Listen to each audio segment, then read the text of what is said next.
Welcome in to the Rob and Kale Show. I'm Rob Sanders. Thanks for joining us this evening. Got a jam-packed show for you as we react to the weekend. Got some lots of things we're going to share with you, but I got to welcome in my podcast co-host. He is in the upstate of South Carolina. He is Mr. Carolina Jackpot, Kale Hall. Kale, what's up, buddy? Not much. How you doing tonight? Good, my friend. There's already folks over there in the chat talking about poor Rob is going to get toasted tonight. I don't know why people think I'm going to get toasted, but hey, I don't know. I mean, that's some are you a meatball sub? Yeah, am I a meatball sub? Yeah, why not? No. Hey, I don't know. I mean, I definitely want to talk about the Clemson game. I've got some notes here for you, but there's other things I want to get into as well. Apparently, Ryan Day is a giant bitch. He let an 86-year-old, 90-pound man get under his skin. We can talk about that. Can we agree that is childish? Yeah, I mean, Lou Holtz isn't coaching anymore, but let's let Lou Holtz just say something. And he can barely speak anyway, but he's 86 and he questioned the toughness of Ohio State. And what happened, and it's like, all right, then you win a game. Congratulations, sir. And then you want to go out and try to fight Lou Holtz. Well, here's the thing. I don't know where exactly that Lou said this at. Was it on TV? Yeah, hold on. I got the notes here. I'll tell you. Let's see here. He said something on a TV show. He said the whole. Let's see here. He said the Buckeyes line about the Buckeyes losing to more physical teams has become a common critique of the program. So basically, his feelings were hurt because Holt said when they play a physical team. There you go. Thanks to the comrade and B. Swan. It was on the Pat McAfee show, but he basically said when they play against a physical team, Ohio State generally fold. Well, they do. I mean, he was speaking facts, but Lou Holtz. I don't even know if Lou Holtz even knows where he is, and just dumb. Some of these coaches nowadays, I mean, they really, I don't know, they don't have good composure about stuff like that, and they don't have real good emotional maturity, emotional awareness. I mean, we got some that spout off about hot dogs. We got somebody spouting off about Lou Holtz. It's just keep it. They need to keep it a little bit more professional sometimes, I think. I don't know what happened to Jackpot there, but he'll okay, there you go. It looks like you went blank there for a second, but anyway, we'll get into that in a moment. Big Barney Ross says he'd fight William Shatner right now, and William Shatner would probably kick your ass, Big Barney Ross. Just saying. The guy from Star Trek. Yeah, B Bean says everyone lied. Rob did show up for the show. Jackpot, can you help me with something? There is a segment of folks that think that if Clemson loses a game, that I'm just not going to show up for a show. Can you please enlighten these people? I show up regardless. Rob always shows up for the show. Yeah, pretty crazy. All right, anyway. Mm-hmm. I want to put something out there really quick. this is something that I just want to clear the air for a second. With the Callaway's Pick'em Challenge, okay, we are not trying to cheat you. You know, it's not the end of the world. We do the absolute best that we can. If I mess something up, we fix it as quickly as possible. We're not trying to cheat you. Okay, let's make sure we put that out there. Now, on the other hand, we can tell you on something like this if you submit your picks after noon, I've been pretty straight with it where I'm like, all right, well, then you don't get credit for the noon games. I'll give you credit for the evening games, whatever.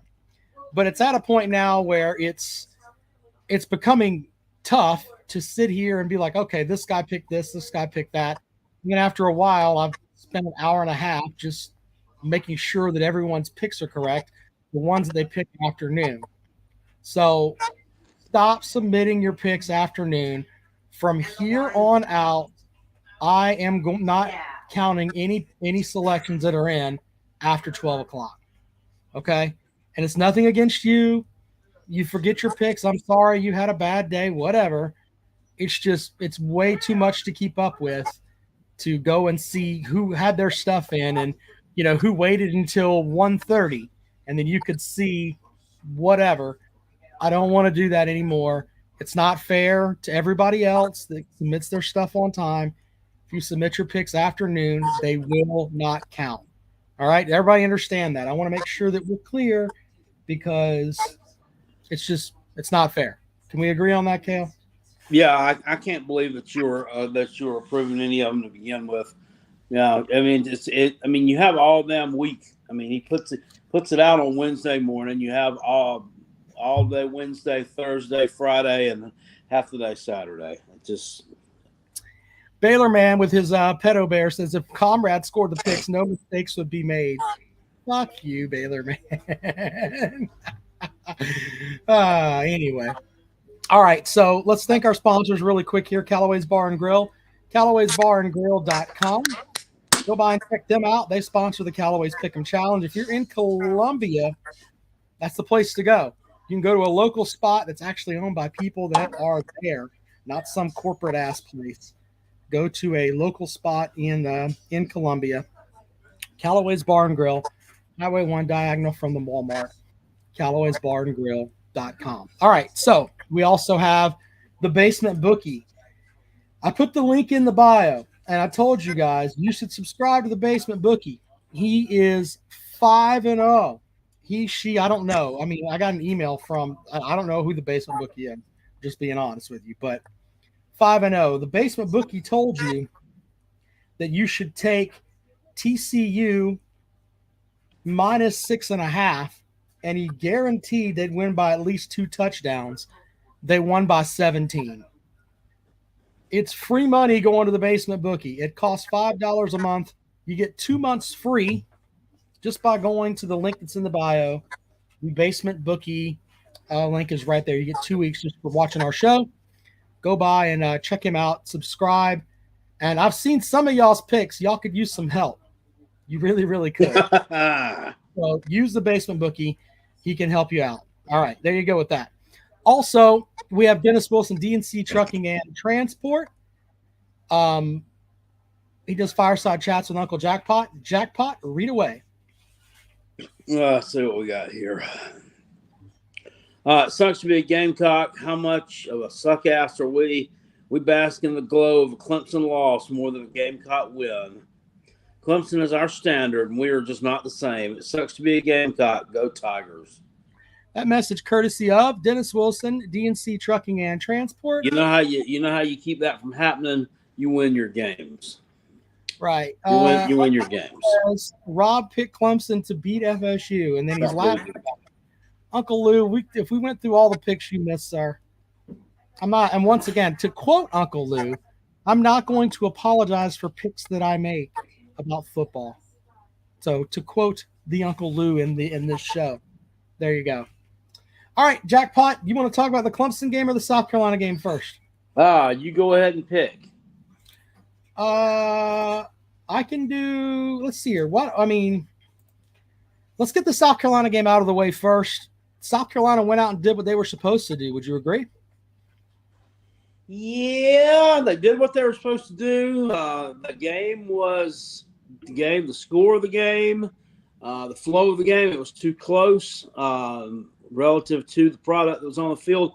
I never thought the game was in doubt. I thought South Carolina was going to win the entire time. I wasn't ever nervous, but it was one of those type games. But damn, man, could you just put the hammer down and win by 14 or 17 points and not fuck around when you have a chance to? You don't have that many chances as a Gamecock to win a game in convincing fashion, especially a conference game, and you just can't do it. I was. I know why we gave up so many passing yards to Will Rogers. I didn't want to get embarrassed on the ground, and they would have. And it was absolutely the right calls to make, I think, defensively. But I think they sold out to stop the running game so much. They allowed a little bit too much through the air. So the thing that I took away from this was we talked about South Carolina in the Georgia game, and even Beamer said it. Nobody runs on Georgia, and that is true. But at least they took the opportunity in this game to try to establish a running game against Mississippi State, a Mississippi State defense that's ranked near the bottom of the conference as far as rush defense goes. They went away from DeCarrion Joyner there a little bit and said, hey, let's give the young man from Newberry some carries. 26 carries, 84 yards, something like that. But he kept that Mississippi State offense off the field, especially when they were playing catch for big plays. And Anderson, in my opinion, there was a lot of talk about Spencer Rattler, but Anderson was the guy that helped control the game last night. Yeah, absolutely. Yeah. Absolutely, because keep that offense off the field, because at points they were cooking. The Mud Dogs. I don't know if you watched my live stream or not, but the Mississippi State team, those uniforms they had on, just appearance of the whole thing and program, what they put on, it just looked cheap. They were wearing Mud Dog uniforms. It looked like they were going to the Bourbon Bowl. Yeah. All right, well, obviously, we'll look ahead a little bit to the Gamecocks in Tennessee coming up this weekend. This is the game where, remember, the Tennessee folks claim, Heupel wants to hang 100. Yeah, you look. And I've had Tennessee fans, we're going to win by 50, yet no Tennessee fan has hit me up and said, with the bet that I put out there, I'll take South Carolina in 50 points.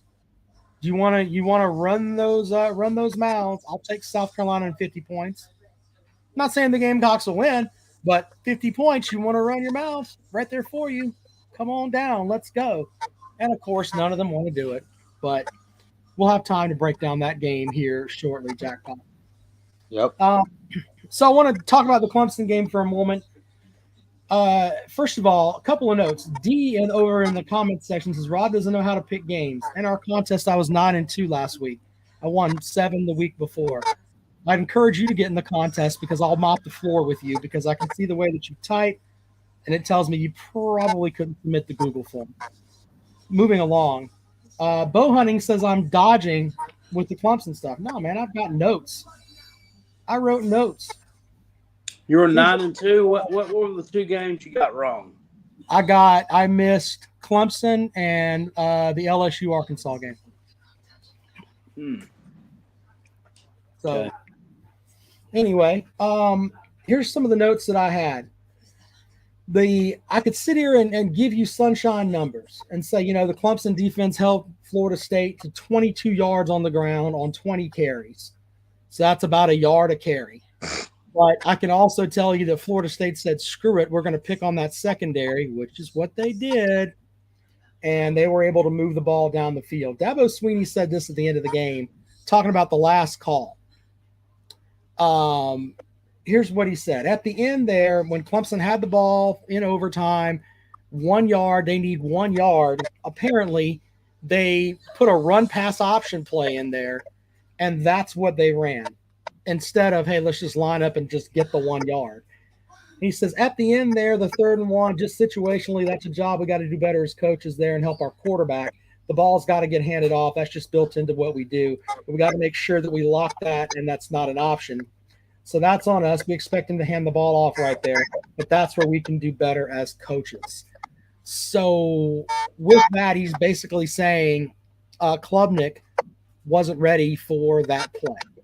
And he blamed it on. Was he talking about the one where he got totally obliterated?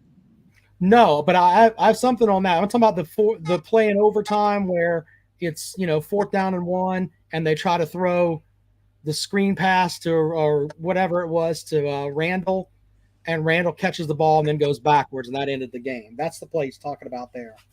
Oh yeah, that was the one where I lost it. Yeah, go ahead. And then the other thing was I wanted to talk a minute about that play where Klubnik got hit. They pick up the ball, run it back for the touchdown. He never saw that play coming. He even said so in the end there in the post-game press conference. There are a lot of people that want Maffa to get more carries, but Maffa missed the block. And apparently in practice, he hasn't picked up on pass blocking, which is why his apparently not. Yeah, and that proves it. Okay, but there are some other numbers too. I thought he was dead. I mean, my God! I mean, did you see that shot? That was brutal, man. It was absolutely brutal. I'm surprised that fumbling the ball was the least of his problems. Yeah, he was able to walk after that. He got up and took off after them. Comrade is correct. Translation: we have a dumb running back. Yeah, when it comes to pass, he took off after him. Well, he's a tough heart. That Cade Klubnik. God damn it, jackpot asshole. All right. Anyway, full heart and moxie. Jesus, he's gritty. He's gritty, jackpot. He is gritty. So here's another set of numbers. When I was making the YouTube thumb tonight, I had clips of, if you look at it, it's Clemson fans that want Dabo Swinney fired. Now, the logical fan is going to say, all right, that's not the way that we should go. What I'm telling you, as someone that is close to the fan base, is that I can see where there is a groundswell of people that are like, you know what? To quote, who was it? To quote Bruce Pritchard, sometimes you got to go and learn a new hole. And I'm wondering if fresh paint of coat. Yeah, fresh paint of coat. And I'm wondering if there's a section of the fan base that's looking at Dabo Swinney like, you know what? You're Hulk Hogan, and you were great. You were great for a while. Won a lot, did a lot of things, carried the company. But in the end, people got tired of say your prayers and take your vitamins and everything else. And Hulk Hogan had to change. He had to go somewhere else to change. I'm not saying Swinney should go somewhere else to change. I'm just saying the way that he's doing things right now, I don't know if it's going to work anymore. One note now Clemson is the early 1996 red and yellow Hulk Hogan that was getting booze just before they made the decision to form the NWO and turn him heel. Right. I have a thought here, and then it just went away from me. Sorry. All right, Go ahead with what you were saying. I got two more stats here. First of all, if Clemson decides to get rid of Dabo Swinney, it's going to be a $64 million buyout for this season. So they're going to pay him $64 million to not coach. I don't think that's going to happen. It does drop, percentages as he goes, but the guy is there, and his contract is through 2031. Now, there's one other note. Clemson is 1-4 against the last 5 Power 5 opponents they've faced, with the only win being over a North Carolina team that had one of the worst defenses in the history of the ACC. So to say things are needing to change a little bit, I think so. Really do. Not saying go away, but some changes need to be made at some point. They got to figure something out because you can't go 1-4 against your Power 5 opponent. It's not going to work. Yeah, Clemson's not what they once were right now. They're as Dean Legge from the Dog Post described it today, they're right now the Clemson program is the 1979 version of Muhammad Ali. It's the 1977 version of Elvis, the one with liquid fat back running through his veins. Just not what they used to be. Clemson, Carolina Titan with a good comment here. He says Clemson is back to being average. No Deshaun Watson, Trevor Lawrence, DeAndre Hopkins, Sammy Watkins, or other great past players are on this team. As far as the skill positions go, you can definitely make an argument other than Will Shipley. I mean, there isn't a whole bunch of I don't see where you've got game-changing players at the skill positions. Yeah, but they continue to have really good recruiting classes. So I don't. That's something something's not adding up. Texas A&M has great recruiting classes. Miami has great recruiting classes, and they haven't really done much with them. So this could be that too. Anyway, if you want to get involved with the program, you can have at it. Let's see here. What is Comrade says fire Dabo and hire Jeff Scott. He loves the Scott family. No, he doesn't. Mike says, fun fact, Syracuse is number 1 offense and number 2 defense in the ACC. Respectfully, Syracuse, their biggest win was over Army. So I don't know if that's I thought it was over. It was actually over. They had a road win over Purdue. You think Purdue's better than Army? On the road, you don't just stroll into Ross-A-Day Stadium in West Lafayette, Indiana, and just take a win like it's taking candy from a toddler. So, yeah, it's a pretty big win. All right. Well, there you go. If you want to join the show, the link is in the bio. Make sure that you got that there. It's actually in the chat room now as well. Look, and for the Clemson fans that are, I know who is it that uses the term with Georgia, they call them dogs. They're going to be just fine regardless. You know, for the Clemson fans that think that way, let's slow down a little bit because there's things that need work. All right, let's go out to the phone, Jackpot. Ray, what's up? What's up, guys? This is a Florida State fan that called last week. I told you I'd call back. What's up? Congratulations on your win yesterday. Well, we didn't play particularly well. We had sporadic spots where we played well, but we're absolutely beat up. Jordan Travis his whole body is just mangled. He's got had a separated shoulder, his non-throwing shoulder the week before. He got his hand hurt. He's having some issues with his leg. That's one of the reasons we didn't run the ball any better. It's because they didn't want him to run. And when he is absolutely at his best and you got to, account for him, well, that opens up holes for other people to run the ball, although we're not as good as we really need to be running the ball. I would agree with that, But we're a banged-up football team. And the bye week coming up is absolutely much needed. There's already talk of starting the backup quarterback against Virginia Tech already. So I don't know if that's going to happen, but that's kind of what's on the back burner. It may or may not happen. You don't want to lose the game, but I think we can beat Virginia Tech with our backup. Would you agree?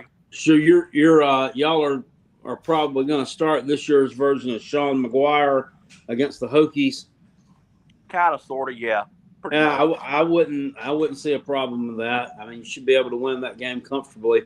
They're terrible. Well, I mean, here's the thing. If we want to win the ACC, we need a healthy Jordan Travis when it comes up to playing, like Miami and Duke and teams like that. Yeah. And without Jordan Travis, we don't beat Clemson yesterday, even though he's banged up. You understand what I'm saying? He's just – you got to give the kid credit. He's tough, And as far as Clemson played well. They made some mistakes here and there. But I think overall – would you agree, Rob? It might have been one of the better games they've played all season. Well, they've only played 4. So. Well, by God, FSU's only played 4. But we've only played one good half of football. You see what I'm saying? But Clemson didn't play that well the other games, but they played pretty damn good. I think Klubnik played as good as he could possibly play for as young as he is. He did. He made some throws in some tight windows yesterday, and he didn't have a lot. I would absolutely agree. I mean, the kid's got a bright future, and the receivers got a lot better. But you're exactly right, Rob, about the running back. He was standing there. I don't know who he was blocking, but he never even seen Kalen DeLoach go by him to get the quarterback. He didn't know who he was blocking either, sir. You and him both the same message. He had no clue who he was blocking, and you had no clue who he was blocking either. And Klubnik almost died on the play because of it. I agree, but I'll give it to DeLoach. It wasn't a cheap shot or a dirty shot. He didn't go for his head or his legs or anything. That was a football play. And the best part about it was, in addition to knocking the hell out of him, he jumped up, picked up the ball, and ran 56 yards with it. Yeah, so that was a heads-up play. He knocked the guy down. He grabbed the ball and ran it back for a touchdown. I mean, there was some talk that maybe that's a bad hit. No, that's a clean hit, brother. That was absolutely a clean football play. Right. Which, I mean, he had opportunity. But we're not really a dirty team, and Norvell doesn't really teach that. And I don't think Dabo does either. That's one of the things they have in common. They try to run a well-respected, clean program. But now, Hey, Jackpot, did you see what Jaheim Bell tweeted? No, I don't follow it. He tweeted after FSU beat Clemson. He said, "I'm 2-0 in this motherfucker." Hey, he ain't lying. South Carolina last week and Florida State this week. Yeah, I found myself yesterday. I live streamed the fourth quarter of that game, and they threw a pass to him inside the 10-yard line, and he fought down to about the 2 with it. And I found myself cheering for him, and I swore that I was not going to do that. And he's not my favorite person in the world, but I put that to the side yesterday. Well, I'll tell you this. I'm not going to say he was a model citizen and his mom was a model citizen in South Carolina. But since he's got to Florida State, he's towed the line. I mean, he's been a team player. He hasn't showed his ass about getting reps or anything like that. He's blocked. He's done everything we've asked him to do. So maybe just sometimes that's because he's been on the field. He can't bitch about reps when he's on the field. Well, he's actually got reps there. We didn't get him out of the transfer portal to sit on the damn bench, Rob. My only issue with him was, he hit the transfer portal when he knew that Marcus Satterfield was gone, and that was one of the issues that he had. Instead of waiting to see who was going to come in and run that offense, obviously they were going to be better than Marcus Satterfield. Obviously, he has been. Well, I would agree with that. Satterfield was pretty putrid, and I watched the Mississippi State South Carolina game last night. That Leggett, is that his name? I guess it's the receiver. That is a bad mofo, Jackpot. That guy is for real. Yeah, I said it last night. I've been saying it the past few weeks. He's probably improved more from one year to the next than any player that I can remember at South Carolina. Now, if I'm not mistaken, is he not a senior? Is he a senior? He's a super senior. Okay, he'd been around the program for a while because, I hate to say this, and Jackpot, don't take this wrong about what I'm about to say. If that cat was a junior, what was probably fixing to happen. You know what I mean? Yeah. He's either going to go to the league or transfer to get a big wad of money. You know what I'm saying? So, but good on him for sticking it out. And he if he's not a first-round draft pick, there's not one. But anyway, guys, I'm glad we won. We got to heal up and play better. And, Rob, I'll be honest with you. If Clemson plays the way they played against Florida State Saturday, they will mop the floor up at Syracuse. Have a great day, guys. I mean, first of all, I guess I appreciate that. But, sir, Syracuse is a shithole. And, hey, you can beat Syracuse. That's not exactly beaming praise there, but thanks for that. I'm willing to bet you struggle with them. Probably so. But Jackpot, they play Clemson. They play Clemson tough There's just something about them. Which I mean, last year you guys beat them when they were undefeated, and it kind of started a little bit of a downward spiral for them. Right. And I thought it was, it was stupid during ACC media days when that quarterback Garrett Schrader said, "This is our year to take them down." And I'm thinking, no, dummy, last year was your year to take them down. I mean, you were undefeated and you couldn't do it. You couldn't handle it. But then they come out this year and they're undefeated again. I don't know what's them again. Their schedule has been Syracuse plays a soft non-conference schedule akin to they're like the Kentucky of the ACC in that they're going to play soft teams, roll up to an undefeated, a fictitious. I don't know if Bluegrass Sports Media is over there in the chat, but hear me out. A faux undefeated record that's looks great on paper, but then when you see it on the field, it doesn't. Uncle Lou, welcome to the program, sir. Hey, how y'all doing? Doing good. How are you? I'm doing good. Another big win for the two-time defending champion, number 1 ranked and undefeated Georgia Bulldogs over the weekend, huh? Yeah. Yeah. I didn't really get to catch a minute of that game. I don't really like it when teams that I'm interested in seem to always be playing when the Gamecocks play anymore. Yeah. So Brock Bowers finally had a good game. What was it, 49-21? Yeah, 49-21. Brock Bowers had 100 and some yards and a touchdown or two. So that was good. Are you getting tired of watching the backups there, Lou? Because I don't even really watch. Yeah, I am getting tired of it. Yeah. So, but maybe you'll have the starters playing in the fourth quarter this week with Auburn. Who knows? Well, the thing is, at least when we play like the South Carolinas and the Auburns of the world, at least those teams have fans on the internet that I can piss off. Like beating the shit out of UAB is completely pointless.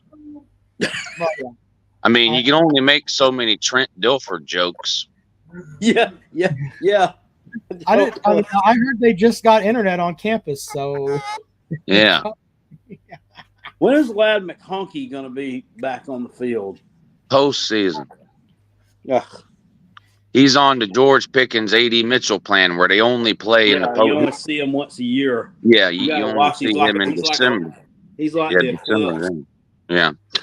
But actually, the reason I was calling in, Rob, I was just curious if you had a particular low-level Big 12 team you were looking forward to playing in the Pop-Tart Bowl. Well, for us to get to the Pop-Tart Bowl, we need to win some more games, and the Gasparilla Bowl is probably our destination right now. But we're aspiring to get to the Pop-Tart Bowl, sir. We're aspiring. So if you go to the Gasparilla Bowl, what conference do you have to play it in? Well, I think it's a team from the American. I think I have to look. Oh no. Well, let's keep our fingers crossed for the Pop-Tart Bowl, because I really want to see Clemson versus Kansas in that. Yeah, that might be good. Yeah, you already lost to one all-white basketball school. What if Kansas beats you now? Well, then we might as well pack it in, man. At this juncture, if we lose to two all-white basketball schools, you might be right. Hey, you look like you're probably a fan of Andrew Dice Clay. Are you? I mean, he did good stuff. I don't know if I would consider myself a fan, though. But why? Do you remember his dirty nursery rhymes he used to do? Oh shit! Are you gonna hit him with that? Yeah. So I'm stealing Andrew Dice Clay's dirty nursery rhyme routine, but I'm changing it to college football stuff. And I was wondering if I could run one by you. It's your dime, Uncle Lou. Have whatever you want. Man. Okay, here you go. Hickory dickory dock. Clemson has a pet rock. Pete's down bad. Dabo loves God, and his brother loves a 9-year-old's cock.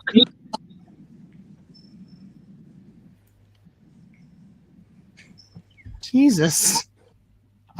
Thank you. I don't know where you want me to go with that. Okay, let me try one more in case that one missed the mark. This is for your second favorite team, Rob. Okay. Josh Heupel sat on a wall. Josh Heupel had a great fall. To all the Voltards in that god-awful state, go fuck your mother. Hashtag 1998.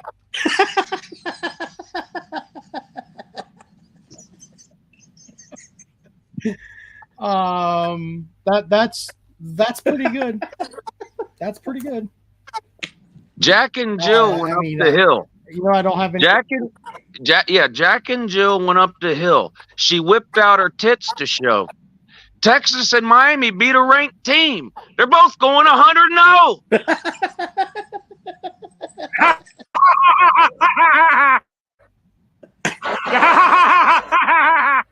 Very good, sir. All right. Hey, I'll talk to y'all later. See You ya. never know where to go from. Yeah, Wow. man. Thank you, buddy. How do you follow that up? Man. Hard. All right, let's bring Justin on here, buddy. Hey guys, how y'all doing? Justin, What's going welcome on? to the show, sir. This is my first time seeing How y'all are in you? person. Doing good.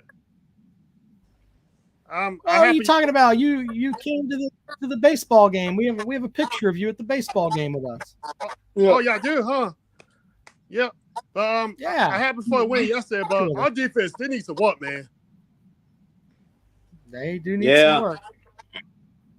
Yeah, but it wins to win, but our secondary, they got shut down wide receivers sometimes, you know. Yeah, that was Yeah. a little bit. That thing get a little bit too close yesterday. Yeah. What you thought about Cutting White's speech?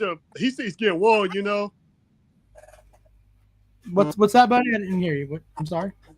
Cutting White, he's getting warm. Well, I don't know, but we'll let Jackpot have that one. I don't know if I mean, you know, it's kind of hard to get pissed when your team wins, but you know, I think the Gamecock defense is it's fine. It's fine. It's fine. Yeah. They're fine. Oh They're yeah. fine. Yeah. Yep. Well, guys, I'll see y'all next week. Take care, guys. See ya. All right. You have a good night, all right? You too. All right, there you go. Justin, a big Gamecock fan. He sends us he used to call all the time. So there you go. Appreciate Justin. Yeah, do you think Clayton White's on the hot seat? No. Yeah. No. Absolutely not. Let's see here. All right. If you want to join the show, it's right there for you. We talked about the Ohio State stuff with Notre Dame. That didn't go. I mean, man, Ryan Day looks like a complete douche with the stuff that he said. He's the douche of the week. That's douche of the week. I mean, you won. I mean, take your victory laps and hit the road. Okay, I mean, Lou Holtz is going to say people are going to say mean things all the time. People are going to say mean things about you on the internet. They're going to say mean things on Twitter. Talking heads like Lou Holtz are going to say mean things. It doesn't matter. He's not coaching anymore. He's not relevant anymore. So who cares? Right. Giving him that much airtime was just ridiculous. That's what was on your mind on the field after probably one of the 3, 4 maybe biggest wins of your career to date. Just ridiculous. Yeah, I want to. I'm going to play this Jackpot if that's cool with you. Let's see here. This is yeah. Let me see if they can hear this when I play it. This is Day's comments. Can you hear that, Jackpot? I can't hear shit. All right, hold on. I just want to play this because it's interesting. Here, I'll do this. Let's try it one more time. Here we go. Shots at this team, and you know when it's one play away, it really hurts. Well, we just finished it with one play right there, and it's very fitting. And that's what we just, celebrated in the locker room, and we'll continue to celebrate for a little while. You were fairly emotional coming off that field. What were you feeling at that moment? Well, I've been emotional. The team will tell you that for the last couple of days. I started hearing some of the things that we're saying. First off, it's not true. I don't know where people get off just saying things. It really upsets me. Put the film on. People make comments, and they don't watch film. Our guys are tough. They're physical. They do. They get after it. And they did it again tonight. You said that was Coach Holmes? Yeah, it was. Front row, Tim May on 3. There you go. Oh So my Luke- God, that is embarrassing. Yeah. That's more embarrassing than bitching about hot dogs after a loss. Well, I'm waiting. I'm waiting for Uncle Lou to get a Lou Holtz costume and start wearing that. I'm sure he's ordered it on Amazon. So I don't know. I heard they usually stay sold out of them. Hope you can get one. Jackpot. I want to.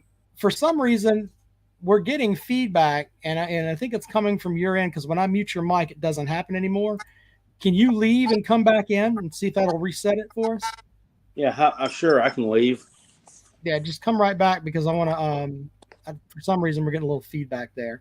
So, like right now, you shouldn't be getting much feedback at all.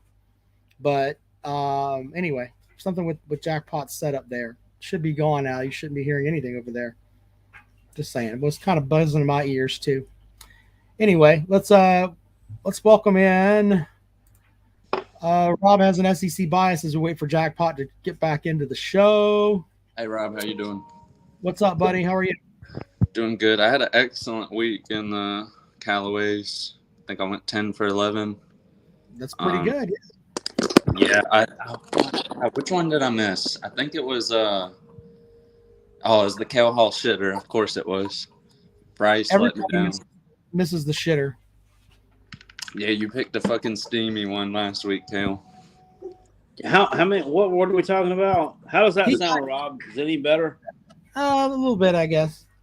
No, he got 10 out of 11 correct this week in the Pick'em challenge. Said the only one he missed was the shitter.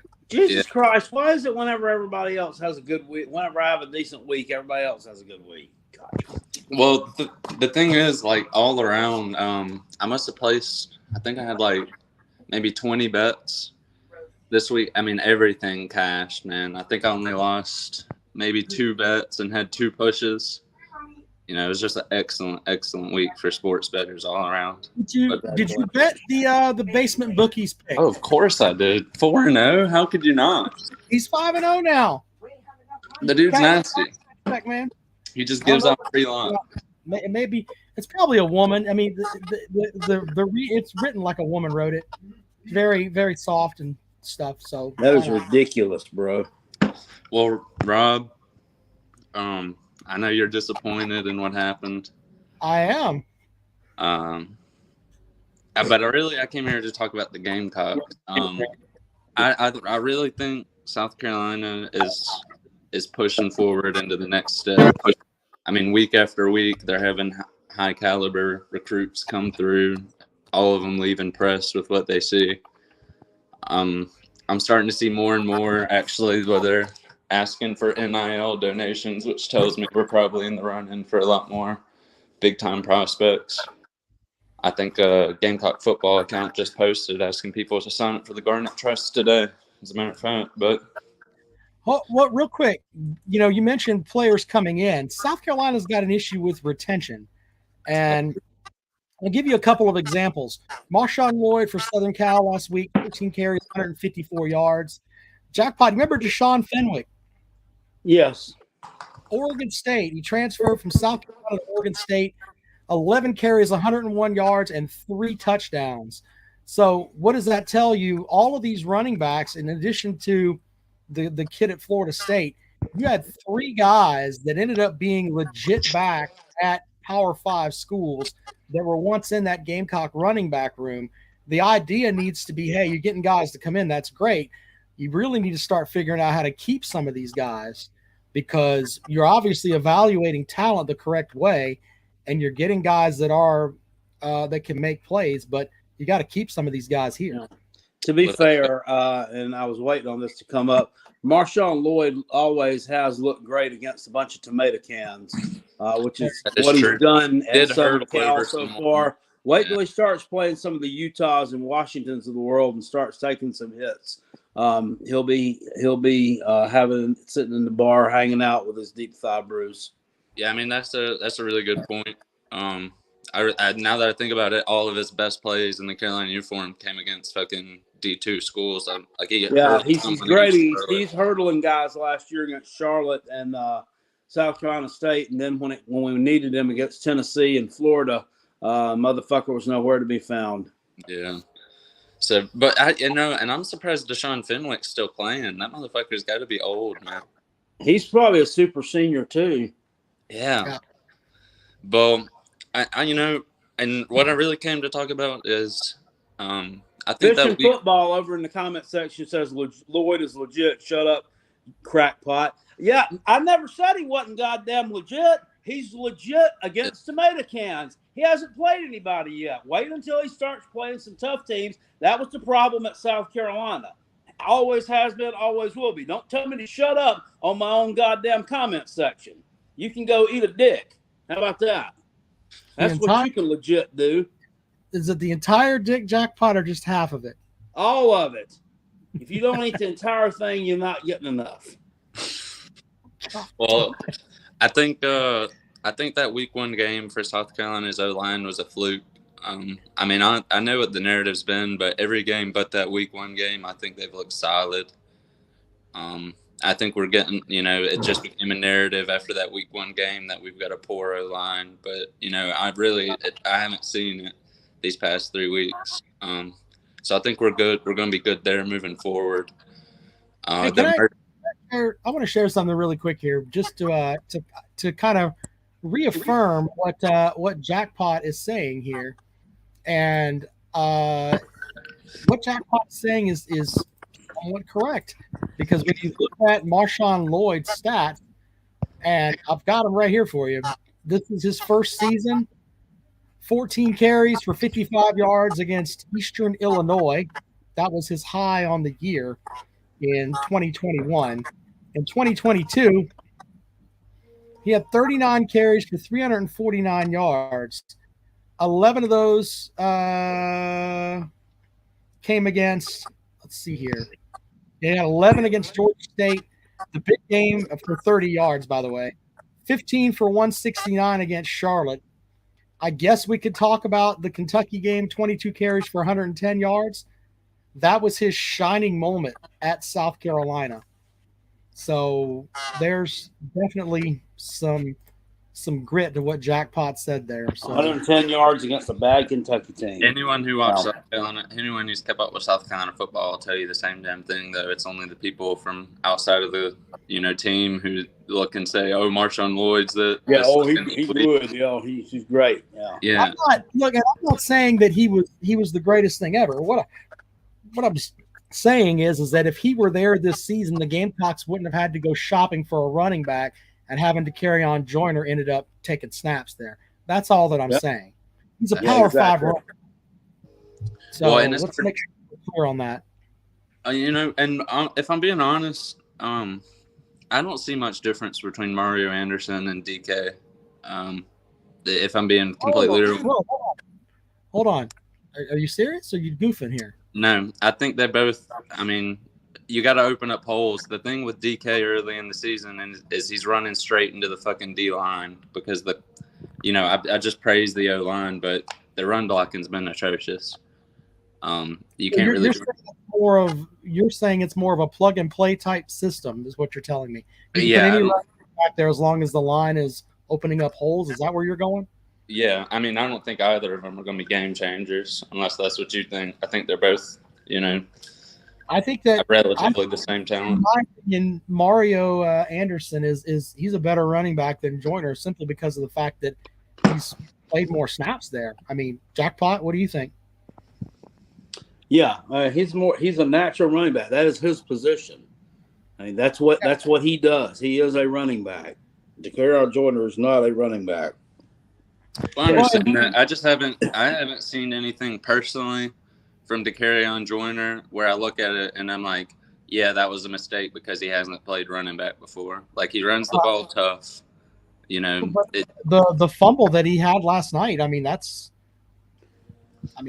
was a big deal. That's why they cut his carries and started feeding. Seemed like he fumbled. He just got hit by air. Yeah, I mean, I thought they put the helmet in the ball. Yeah. Well, look, if you told me I had to pick between one and the other, I think Anderson is more. And Tim Frisbee said this last night on the radio with us. He said he has more of a wiggle to him, meaning that he thinks that Joyner's more of a straight line runner, and he thinks that Anderson is more of a guy that can get out wide, absorb tackles, and plant his foot and go the other way if he needs to. But if you watch some of those runs last night, guys were hitting him and bouncing off of him like a pinball machine, and that's kind of what you want. Yeah. Well, and like I said, I just don't think I don't think there's that much of a drop off. You give me either one of them, I'm not going to be upset. I think it's more about getting the holes for him to begin with. Because I mean, we're praising Mario Anderson, but he's still only averaged like 3.5 yards a carry, something like that. Nothing outstanding. He had some really good runs. So he also got stopped at the line of scrimmage. There was some, he wasn't blocked for the greatest in the world. Exactly. D. Taylor over there in the comment section says Brock Lee, the offensive line at South Carolina, looked like shit against Georgia too. Okay, well, ball, obviously. Hold on. Let's slow down for a second here on that. There are not very many offensive lines that are going to look good against the Georgia Bulldogs. So let's just. And they only give up like 2 or 3 sacks too. They got 2 sacks. I mean, sacks are an inflated stat because it's more of a the quarterback comfortable is you can affect how much pressure's on the quarterback without sacking him. So there's that. Well, and that's actually a really good point. I saw a lot of that in this Mississippi State game, as a matter of fact. It kind of seemed like the pressure was getting to Rattler a little bit there at the end. To be fair, some of these guys can throw the ball and move it downfield better when they're getting some pressure. That's true. God, who am I thinking about? That's a really good point too, Jackpot. Rattler's the best quarterback in the conference. Oh, easily, but I think I could pick any quarterback in the conference and I could have whoever I wanted. I'm taking Spencer Rattler. His only downside that I've seen this year is sometimes he gets happy feet in the pocket and he'll run himself into a sack that he doesn't need to take. Everything else. He's playing behind a suspect line that they're still trying to build and grow. And by the way, Beaner's the right thing playing these young guys. You might as well let them get their fucking lumps. Yeah, thank goodness they were doing that. That young man from Dorman High School, Mark. What's his name? I can't remember his name now. What's wrong with me?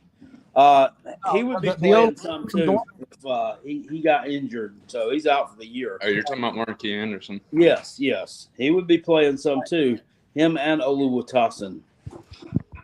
Well, and if you're playing your upperclassmen and they're running like a damn ole, letting guys run right through, you might as well put these freshmen out there that are highly recruited anyway. And are they going to miss some blocks because they don't know what the hell the play is? Yeah, but are they going to have balls and stand there and take guys on? Yeah. That one dude that you got that they were I don't even remember his name. It slips my mind. But he is a big, huge motherfucker. That's all I've got to say about that. He is a big, tall dude that looks like the tree or whatever the hell it is. Yeah, Oluwatosin Babalade. That's Oluwatosin. Well, whatever his name is, big tree. I was built to be an offensive lineman, and I don't care what defensive lineman you are. If you have to square off with that guy, you see him coming off the bus, you're thinking, "Damn, I got to go against that." Last night he was Oluwatosin a few salads around. Yeah, he's the best looking offensive line recruit South Carolina's had in a while. Well, and have y'all seen TJ Sanders this year? Yeah, he's a freshman too. He might be one of the best D linemen in the SEC right now. Do you remember last year Rob has SEC bias. I don't know if you remember me posting it or not, but I posted like a little 10 or 11-second clip of Chris Phillips from the Spurs Up show calling out the players, and he was one of them. He was disappointed in the defensive line, and he called out several names and blah blah and blah. And this T.J. Sanders, he's like, guys, they're all just soft. They're just terrible and they're soft. And I put that out there, and I got some really good numbers from that too, because he has major heat with a lot of the Gamecock fans. I don't really know what it is about him. He rubs a lot of people the wrong way, and I just thought that was funny. And every time I think of him every time T.J. Sanders is making a tackle for a loss or a sack. I'm like, oh, soft. Well, Chris, that dude, he's so flip-floppy with his takes. I think that's one of the reasons, a lot of Carolina fans don't really like him. And, he's got his brand, and he sticks to it, so good on him. But it's not something I'll take fucking any advice from, to be quite honest with you. Dude, his brand is like smashing beers over his head and just yelling. Well, no, he quit drinking. So he said. Oh, I didn't hear that. Yeah, so sometime back he said he had given up drinking, but I don't know. It's probably one of those things like I have a hangover, so I tell the whole world that I've given up drinking, and then next weekend I'm back out drinking again. Yeah, I've quit drinking. I've had a few of those revelations in my life. Yeah. I quit drinking, and then South Carolina lost to Kentucky, so I picked up another Miller. That's probably how I'd take it. But Rob, I wanted to also talk about. Do you think? Because I heard Dabo was calling plays. Do you think that's going to change throughout the year, or do you think that'll continue? I don't. I mean, I haven't heard that he was calling plays. I do think there is one thing that happened.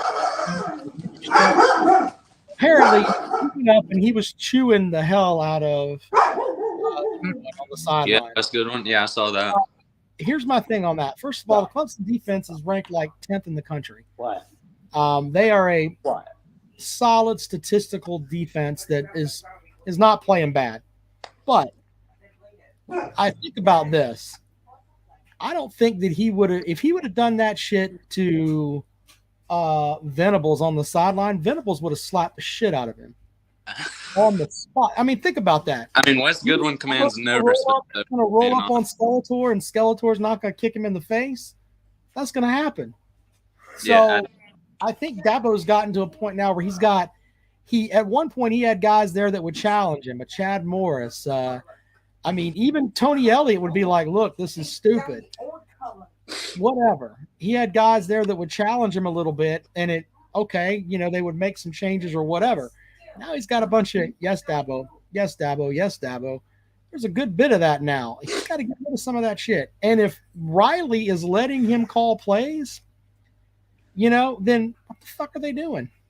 well, and that's what I was thinking. I was like, why the hell would you even? Streeter here and then done the same thing and just called plays, and then Streeter could have been getting paid.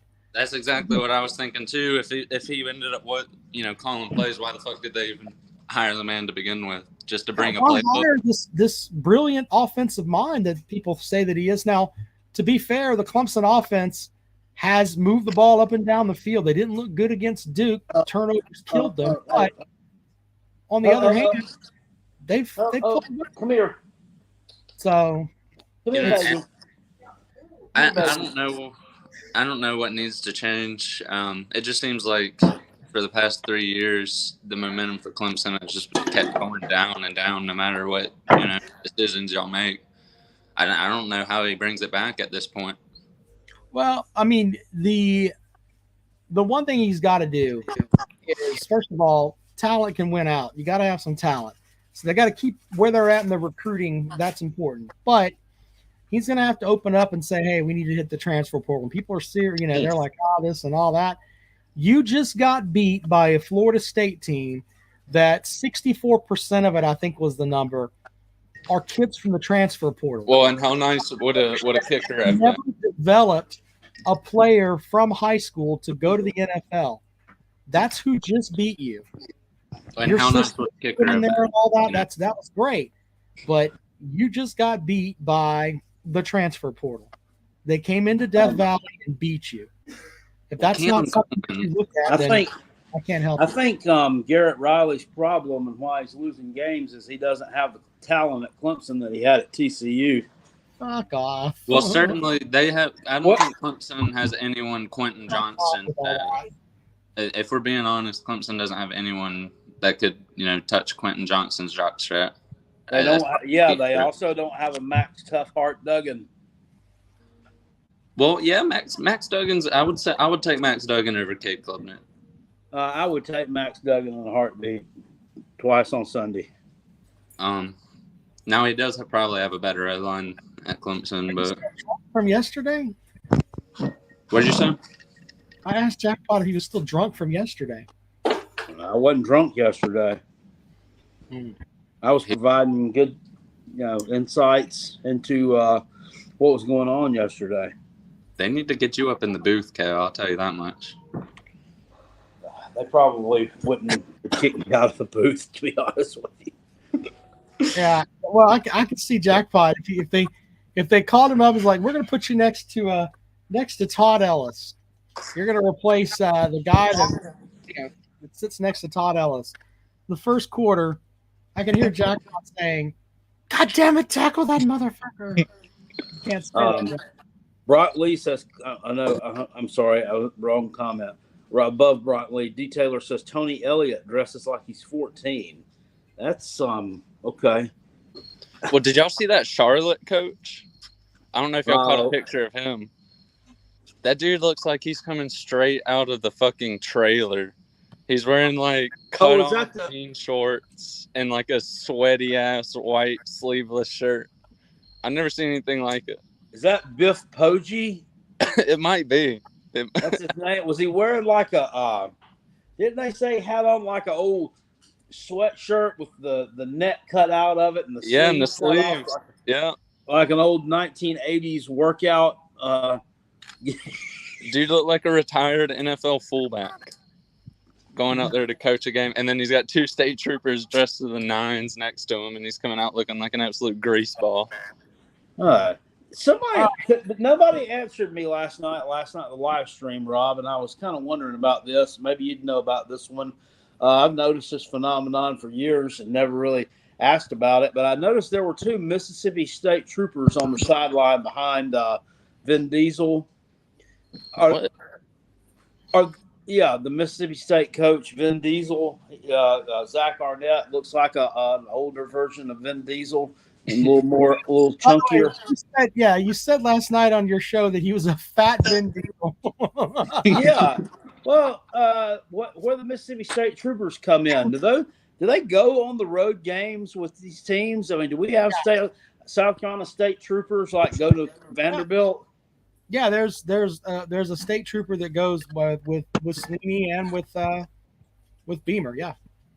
Wow, I didn't know that. Yeah. All right, hey man, we got to move on. I got to bring in Slim Shady. All right. What are they there for?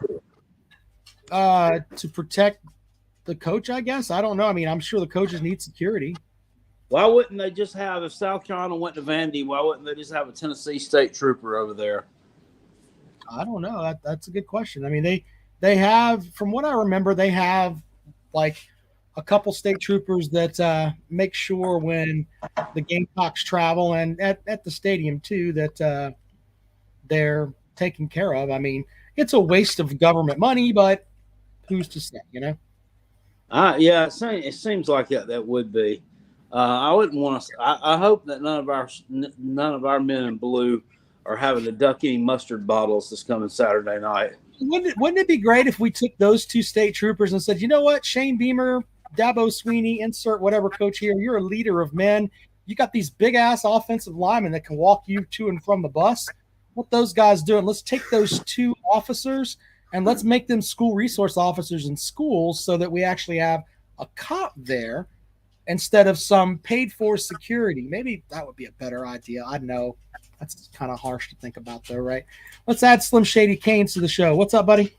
Well, I've got to ask. I was sitting here listening, and I get that, we like to make fun of who loses on the internet because that's what we do. But, I mean, are we seriously going to sit here and act like Florida State is a more talented team than Clemson? Like, that's just not the case. Clemson's still a top 5 roster in the nation.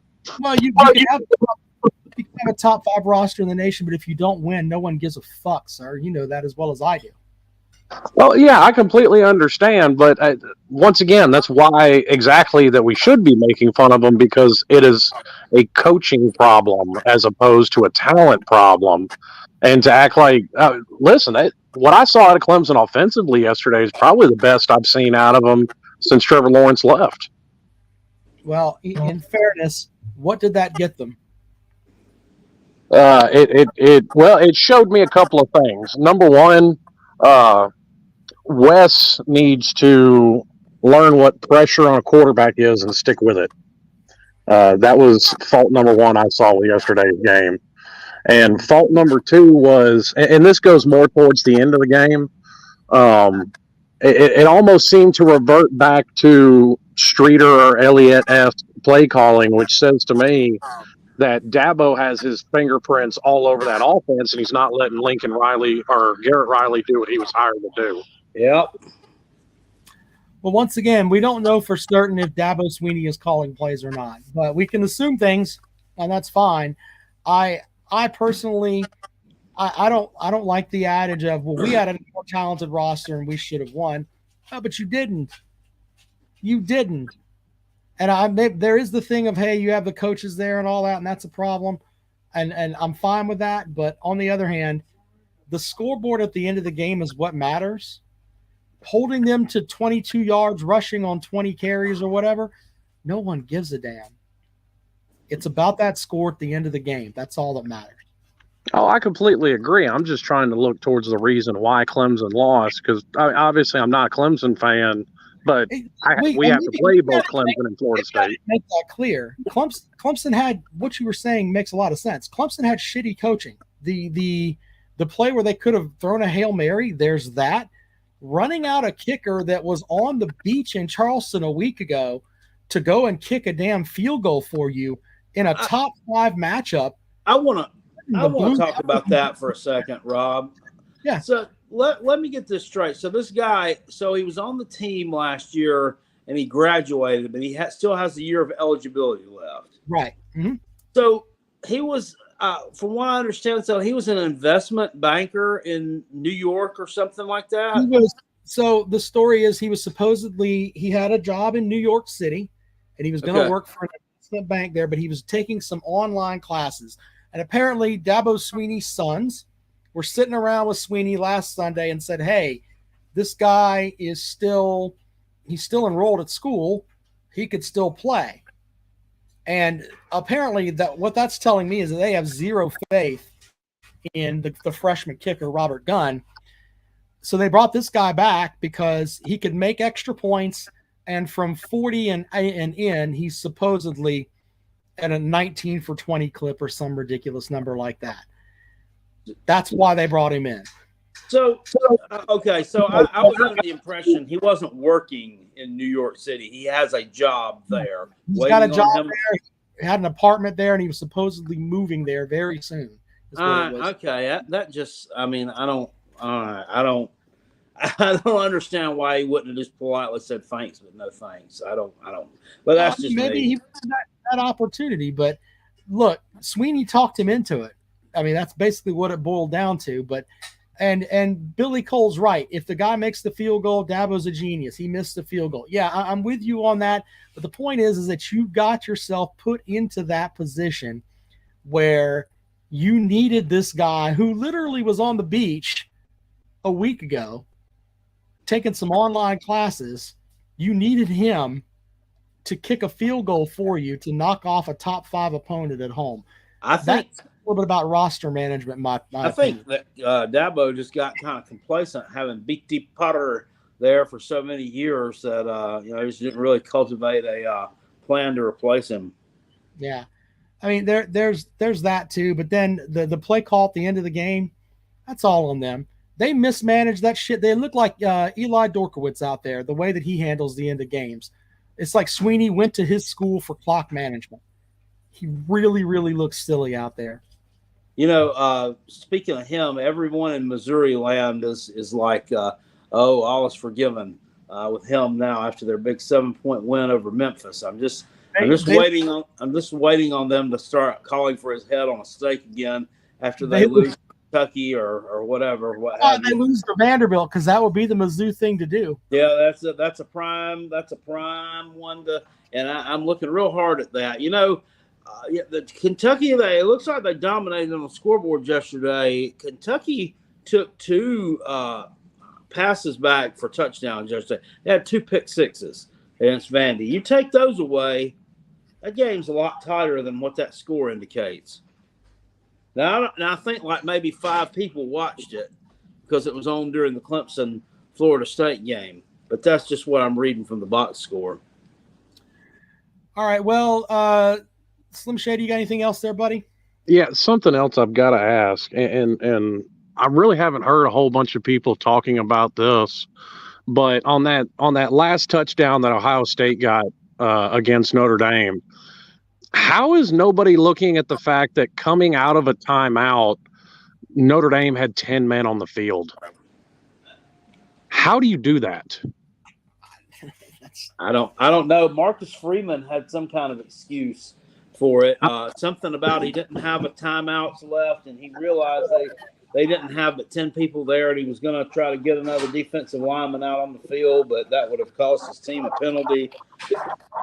But, Ohio State was on the goddamn 1-yard line anyway. I mean, what? Well, with Al Golden being my former head coach, I'll take any chance I can get to make fun of him.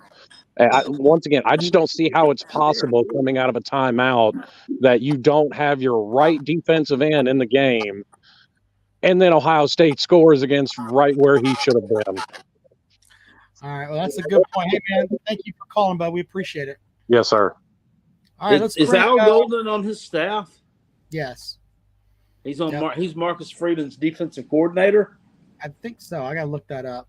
Keep your filthy hands off my rock is next. What do you got?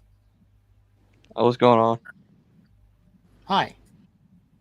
Oh yeah, talking about the Clemson kicker thing. Well, I'm a Georgia fan, but I'm not saying Georgia has a kicker problem, but it's kind of like Clemson. We both have freshman kickers. Sure. Watching that Clemson game makes me real nervous because I hope that doesn't happen to Georgia. Where we, well, it's already happened to you against South Carolina. Exactly. Fortunately for you, it didn't matter in the outcome of the game. Cool. Yeah. But I just got one more quick question. How are y'all's feelings about the new clock rule, or the first down rule, the clock he's running? Because I think it makes all the games closer and shortens games, obviously. Well, it seems like to me it makes the first half of the game go by in no time. It was like the first quarter of the South Carolina Mississippi State game was over last night before I even knew it. I mean, it seemed like 15 minutes had gone by in like real time. 15 minutes is on the game clock, but normally a quarter will take like 40 minutes. It seemed like 15 minutes of real time had went by, and that first quarter was over. And the second half seems like it's about the same. So I think it's all got something to do with they're synchronizing these things up so that all the commercials. You ever notice when you watching football, if you on a Saturday, if you switch between like one game to the next, and you can. Well, I got YouTube TV, so we got that feature where there's one particular setting you can go to, and you can have 4 games on the screen at once. Well, they'll all be on damn commercial at once. Right. Well, let me make sure that there was I want to give them credit. I think it's the Athletic. They actually did the science behind it or whatever, and it's basically 6 plays is what this is taken away, but there's more TV ads that are there. So that's basically what it comes back down to. You're watching more commercials and missing essentially 6 plays of football. That's what you've given up this season with the new rules from the NCAA. So just to throw that out there, it sucks, but I don't know what else you can do about it. They have to make their money. That's the way that it is. It all comes back down to that. All right, man. Hey, appreciate it, buddy. We got to bring BVD. All right. Go Cox. Go Cox. Go Cox. Dabo Swinney over in the comment section says Missouri would beat Scar and Clemson, no problem. Okay, well, we're going to find out about that in a few weeks. Jackpot will be in it. I'm guaranteeing a South Carolina win because we don't lose when I go. Oh, you'll win the game or win the fight afterwards. That's true. That's BVD, right. welcome to the program. It's Tennessee week. It is, and I got this something called Carolina Jackpot coming on my show Thursday night at 8:00. So you guys make sure y'all. That is absolutely awesome. I hope that those guys from the Talking Squalls podcast will unblock Jackpot and allow him to come into the program. I doubt it. I mean, they have no need for a Carolina Jackpot over there. Those guys are doing just fine without they Jackpot or anybody else. So. I've heard that they are. Never mind. I'll just keep my opinion to myself. I don't aspire to be anywhere near that publication. There you go. Because of that podcast and the way that a lot of Tennessee fans ran their mouths to me, I have become a Gamecock fan this week. I hope South Carolina mops the floor with your boys. Damn, well, that sucks. Well, I guess I got no damn good reason to be on here. I was going to come on here and mope and cry and feel bad for Clemson, but damn it, now go Noles. Go Noles. You guys choked that damn game away, didn't you, Rob? We did choke it away. We were choking. Well, you know. Sir, it's just there's a lot of the way that they treated Jackpot last year and the way a lot of them ran their mouths there. Hey, look, those guys are doing their thing over there. You know, they're killing it on YouTube. He likes to say they've got a cult of Tennessee fans, so you know, more power. I wish we were all like that, you know. Look, I'm not running against the numbers and stuff that they've got. Good for them. I'm just saying they didn't have to block Jackpot. Dwayne Wicker says, RVD, how is Milton's health? Go ahead and do it for us real quick, BVD. BVD. I don't know what that's supposed to mean, but I hope my health is fine, and I hope Joe Milton's health is fine, and I hope he comes out Saturday night and has a Spencer Rattler type of night. I don't know what to expect from this game, to be honest. I'm shocked at the fact that we opened as 11-point favorite. I'm like, actually, last night the first line from DraftKings had you as a 13-point favorite. That's nuts, man. What have they seen to make us a damn 13-point favorite? Unless it's everybody during the off season telling they're figuring the crowd into it. They're not listening to these idiot Tennessee fans. We're going to win by 50. You know, balls by 50. I hated that shit, guys. Nobody hated that more than me. I can tell you, just on the program, I've had at least 4 or 5 people come on here. Tennessee's winning by 50. They're going to blow them out by 50. And they should go to the basement bookie and help him make picks there, or they're just silly. It's one or the other. As much as I hate I don't really hate South Carolina. As much as I dislike South Carolina, as much as I dislike all those idiot fans, I love the fact that they're rabid Tennessee fans, but I would give any one of those Tennessee fans South Carolina and 30 and bet the farm on it. Now, don't even mention 50, you know. Yeah, I put 50 out there. They don't want to do it. This is going to be a close game. Really funny because they'll come back. Well, fuck you, Rob. Why don't you bet me on the Clemson game?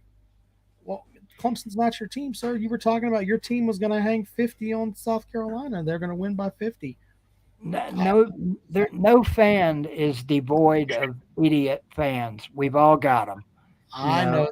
SC Country over in the comment section says, damn shame Carolina can't put nothing else around Spencer Rattler because that guy is good. Okay, well, his number 1 wide receiver is hurt. Number 2, did you not see the 6'5" 235 pounds of muscle trucking down the middle of the field yesterday on not one, but two 75-yard touchdown catches. I don't know. I think that's a little something around him. Who That's a was little that, something around him. Jackpot? Who was that? Yeah, well, you guys will find out who he is on Saturday night. Legette's going to show up every game. Leggett. Okay, yeah. I was calling him Leggett, whatever. That guy's That'll a work. freaking monster. And I hope the last person we put on him is Kamal Haddon, because that guy is garbage as a football player. I'm sorry, Tennessee fans. That's just my opinion. And I know a lot of Tennessee fans agree with me. But look, it ain't all sunshine and rainbows over on my channel. I'm going to tell you guys know.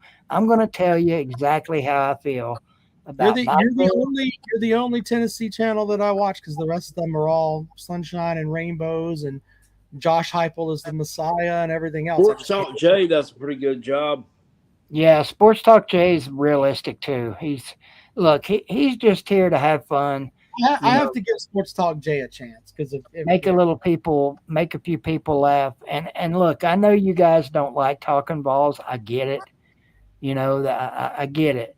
But what that guy's doing over there right now is amazing. And I never said what he wasn't doing. No, I know.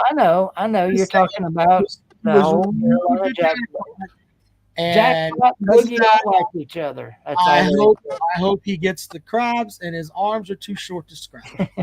Okay. Well, Boogie versus Rob would be an interesting real life matchup, because that's a big ass dude.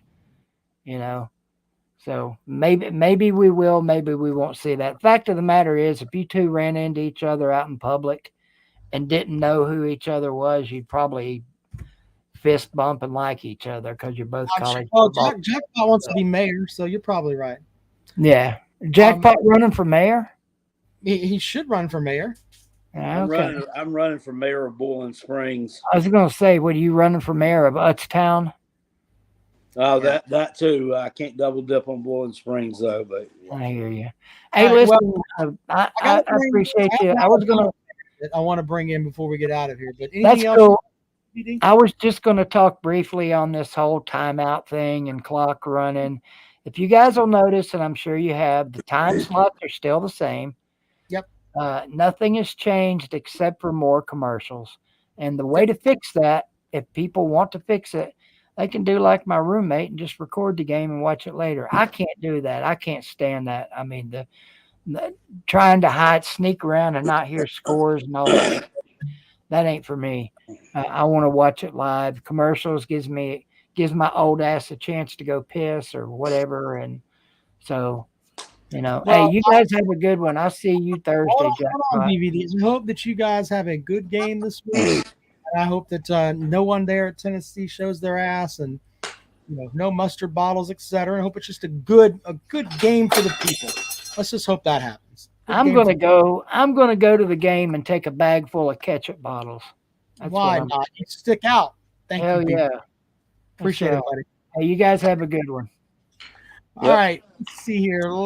Tom Bailey joins us. Tom, what's up, buddy? What's going on? Just ain't been able to check. Just got done working, fixing to head home. But I got to work and support people like Big Voltard Daddy, because he's 5'3" and abusing welfare with his fudge rounds. And we got people on the street with nothing to eat, and So I mean, everybody's talking about Tennessee's good. Hell, they got their ass beat by a damn pedestrian Florida team, and. Sir, what has he done to you? He has not done anything. He made fun of me. He made fun of me last time I was on the show with his show. I see what he did, talking about how Deion in Alabama kicked all the white players off, and I seen we got Sleepy Joe's #1 supporter in Georgia, Uncle Lou, with his left wing propaganda. I mean, I wish him and them left wingers looked out for the coal miners in Brookwood, Alabama, instead of the miners on Epstein Island somewhere. I mean, it's a damn shame what the world's gotten to for people like us. They just, but You mean Alabama fans? What are you talking now? about? Are you talking about Alabama fans? What are you talking about? Oh, I'm talking about damn Lou and damn Voltar, Daddy, abusing the welfare system. While me and Jackpot got to work our asses off and pay taxes so they can get their cigarettes and beer and abuse the shit out of the welfare system. Wait a minute.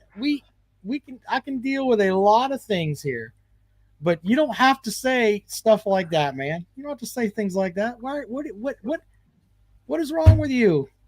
Oh, nothing, man. I'm just firing back at them. They fired on me, so I'm firing back on them. He didn't say shit to you, man. He was all he did. He didn't have to say nothing to me. This story than we realize. But when he come in there with that, with that Confederate flag shirt on last time, because I had a Confederate flag in my background, and he attacked me, so hey, I'm crapping back at him. You know, hey, I mean, you got an eye for an eye, tooth for a tooth, man. But back to the college football action, I think Alabama's I think the ship has kind of got a little bit right with Alabama. You said something about him. Let's read his comment about you. He says he is on meth. Look at that body language, sir. Are you on meth? No, sir. Okay. Wait a minute. He's from Tennessee. Why you're toothless like me? Are you and BVD both toothless? No, sir. Okay. So you have your own teeth. Yes, sir. Yes, sir.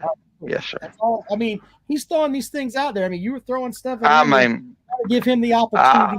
I mean, that guy's got it clearly. That guy should not accuse anybody on being on meth. I mean, really, he has no right to. I mean, look at him. I mean, he don't look like the type of guy that should be accusing anybody. First of all, he's from Tennessee, East Tennessee. So I mean, he almost died this summer. Yeah, did he? Yes. Very sick, man. Like I think he almost died a couple of years ago too in the hospital. He's in bad shape. Man, that's terrible. Man, I hate that for him. I mean, I'm just taking a little shot at him. He took a shot at me, so I just, firing back at him a little bit. I don't mean no harm. About your Alabama program, sir, because I can give you screenshots of people wanting Deion Sanders down there. No, we don't need no Deion Sanders. I mean, if anybody, I mean, I think we'll be all right. We do have issues. We're not perfect this year, no, by no means. And we got issues to work on. Yeah, we do. But I feel like the defense played well yesterday, and stuff like that. Why are you twitching? I'm not twitching. You said you're twitching like. He wants to know why you're twitching like that. I don't know. I'm not twitching. Lord help, I ain't worried. I ain't worried about it. But once again, Lane Kiffin loses a big game. Yeah, I mean that's true. Well, I'm okay. Alabama, we've I think the ship has been right. But hey, things are working out for Alabama. We got some issues to work on and stuff like that. We're not mad at you, man. Just slow down. Get your thoughts out there. But I think that wrong with Alabama right now. Offensively, we're not there. I mean, offensive line plays got to get a little bit better. Defensively, I think we're right where we need to be defensively for the most part. But the O-line play, the O-line play's not there. Still, the passing game is nowhere near where it needs to be. We still got to get more production from the receiver. We still got to get more production from the receivers, and stuff like that. Sure. And I'm probably a little bit tired because I just got done working about a 13-hour day. Had to drive to Pensacola and had to drive from Birmingham to Pensacola and back. Had 2 stores to deliver to, so that's probably why I'm a little. What you hauling? Groceries, delivering to grocery stores.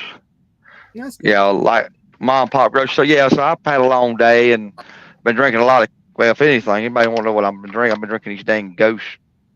So I'm probably twitching. It's probably because when you only go. It's better than drinking crack, sir. So good for you. Yeah. So somebody in the comment section, Stutzman Fourth, says that he thinks Will Muschamp would be a good head man for Alabama. Could you see Will Muschamp manning the sidelines over at Bryant-Denny after Nick Saban's time is done? He's just trolling. Has a decent ring to it. I mean, get him there. Let whatever it is, that show cause thing expire for Jeremy Pruitt. There's your defensive coordinator you can go hire. Yeah, and be right back on top. I mean, that guy's just trolling with anybody says something like Muschamp to Alabama or stuff like that. People are trolling. I mean, that's like saying Brad Scott to be the Clemson coach after Dabo retires. Let me just say this, okay? I think that Muschamp's a complete douchebag. But if you look at Muschamp's resume with some of the stuff that he has done, and the way that if it was just a blind resume, there's some Alabama fans that might be like, that might be all right. So, guys, 4-8 at Florida, and just could never get it going at South Carolina. The problem with Muschamp, seriously though, the guy had some unbelievably bad luck with injuries. I mean, what was it, 2017? Dabo Samuels went down the third game of the season or whatever. Yeah. I mean, they had the potential to have a good year, and then Florida, he had some key injuries. That guy's just he just. Well, I know y'all don't like him. Y'all don't like Muschamp. Well, yeah, unfortunate. The Jake Bentley injury was that didn't help his cause any either. And, I got a question for Jackpot. Virginia Tech has been struggling this year. If South Carolina puts together an 8-9 win season, do you think Virginia Tech tries to lure Shane Beamer to his father's team? What Shane Beamer? I think he would take the call out of politeness, but he ain't going there. Shit. I think he would. I think they probably will. I mean, if he leaves, well, good luck to him. I mean, he's put the place in a better place than when he got here. So, and Jackpot, how much time are you think South Carolina's willing to give? Much more time they're willing to give Shane Beamer? What does he got to do to stay on at South Carolina? You think? I mean, well, he continues to improve on his win total every year. He has the past two. This year's looking. You look at the schedule the rest of the way. He's 2-2 right now. There's not, and I know it's not going to happen. There's not a team left on the schedule he can't beat. Right. Who else y'all play? Y'all play A&M. If they have minimal injuries and they play up to their potential every week, they could run the table. They're not going to, but they could. Right, because y'all got A&M left from the Western Division. Yep. Mm-hmm. I mean, and everybody. So y'all could beat them. They're nothing special. Did you see them play Auburn yesterday? A little bit. I seen Jimbo. 2 old people in a wet bag fucking. I seen Jimbo out in the middle of the damn field when the Auburn player made a pick six. Yeah. Texas A&M is not decided that they're just going to stop sucking yet. Well, I tell you, I could see a scenario of things tank for A&M. They pulled a plug on Jimbo, and Bobby Petrino can end up with that job. Yeah. Cool. Which, I mean, Petrino, before he had that motorcycle wreck, he had Arkansas rolling. I mean, it was coming off I think 2011, they were like 10-2, and their only losses was to LSU and Alabama, and that's the two teams that played for the national title that year. Yeah, they were good. I remember in. Wait a minute, hold on. We have to step out of the football world for a second. He was the head football coach at a Power 5 university in the SEC, and he was fucking a volleyball player.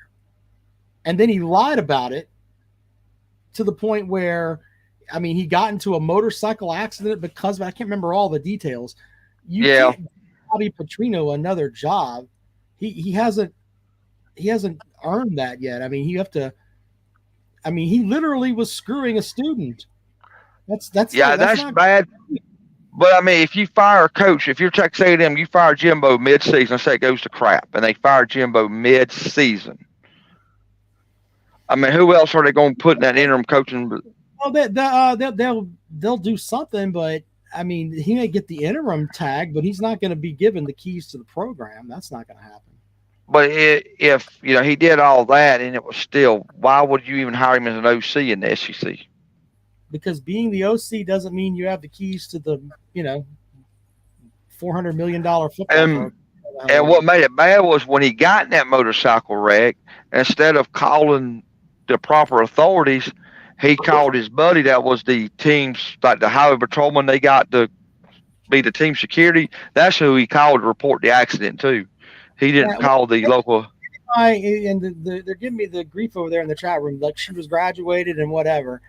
From what I remember, she was. I got to look up the story. It just the way that worked out, it wasn't. Well, see, it don't matter if he's on staff at a school and she's a student or she was a student. No matter if she's of age or not, it's still an inappropriate relationship because you cannot have a relationship with a student. I know a few high school coaches have got in trouble messing with high school girls, even though they are 18. If they're technically legally a student, it's still illegal, no matter what their age is. Well, either way, I don't think he's going to be the guy. All right. Well, I hope that you that you travel safe tonight, sir. And yes, sir. Be nice, PD. Yeah. Have a good night, sir. Thank you. All right, there you go. Brock Lee says that Brent Pry is killing it at Virginia Tech. Yeah. I mean, I think they may have hit a low point for the program yesterday. They go on the road to Marshall, which is not even a Power 5 team, and drop that game by 2 touchdowns. Just awful. Just awful. They're not very good. All right. Well, Jackpot, do you have anything else for the program this evening? We've got a good show. We have Philip Mixon says A&M 45, South Carolina 13. Yeah. Okay. You're saying A&M plus 30 minus 32. Okay. Okay. Yeah. I'm not either, but sure. Yeah, I think that's a good way to end it. All right, Jackpot. We'll have new picks up on Wednesday, and we'll see you guys later on. Thanks, guys.